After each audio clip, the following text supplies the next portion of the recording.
Bonjour, bonsoir tout le monde. Aujourd'hui, on verra ensemble la deuxième partie des différentes caractéristiques de la recette d'une installation des lignes de communication électronique en fibre optique. Principe de la photométrie, conformément à la norme ISO 11801 ou EN 50173. La photométrie est une méthode dite par insertion, c'est-à-dire que dans un premier temps, on relie une source de lumière à un récepteur qui mesure la puissance en direct de la source, étalonnage, grâce à une source laser, un puissance mètre, un ou deux traverses, jonctions et des jarretères optiques. Et dans un deuxième temps, on insère la liaison à mesurer, c'est-à-dire la ligne optique de l'abonné entre la source et le récepteur, ce qui va permettre au récepteur de calculer la différence entre la puissance en direct et la source et celle à travers la liaison à valider, qui correspond à l'atténuation totale de celle-ci. D'autre part, le temps mis par le signal pour traverser la liaison permet de déterminer sa longueur. Ces mesures permettent d'apprécier à une longueur d'onde donnée la perte globale de la liaison optique.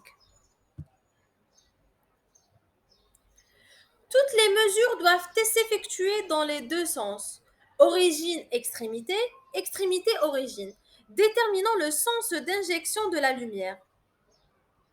Cette méthode n'est applicable que si les connecteurs du récepteur et de la liaison à mesurer sont de même type.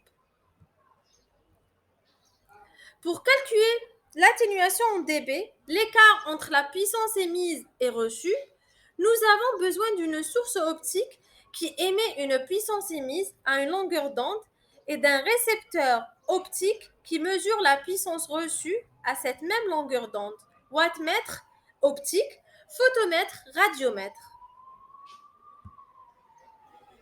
Dans le cas contraire, autrement dit, si les connecteurs du récepteur sont différents des connecteurs d'émission, on utilisera la méthode dite à trois cordons de test de référence, dans laquelle la mesure en direct est faite avec trois cordons de référence, reliés les uns aux autres avec les raccords adaptés de telle sorte que les cordons du milieu aient les mêmes connecteurs que la liaison à mesurer. Cette méthode, qui utilise un mesureur de puissance ou radiomètre ou power meter, est une source qui permet de mesurer une perte qui peut être interprétée comme la valeur réelle de la perte due à l'insertion du composant sur la liaison, la valeur globale de la perte sur la liaison, c'est-à-dire savoir si la perte globale est admissible par rapport au budget optique souhaité. La valeur de référence pour l'utilisateur du réseau, c'est-à-dire la valeur réelle du réseau. Les données constructeurs câbliers à utiliser pour les calculs du budget optique et bilan optique sont affaiblissement maximal à 1310 nanomètres, c'est-à-dire 0,38 dB par kilomètre, affaiblissement maximal à 1550 nanomètres, c'est-à-dire 0,25 dB par kilomètre. Épissure 0,15 dB, connecteur SC APC 0,45 dB, connecteur SC UPC 0,55 dB.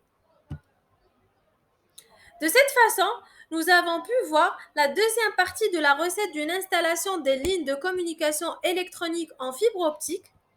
Je vous remercie pour votre attention et je vous donne rendez-vous pour la prochaine vidéo.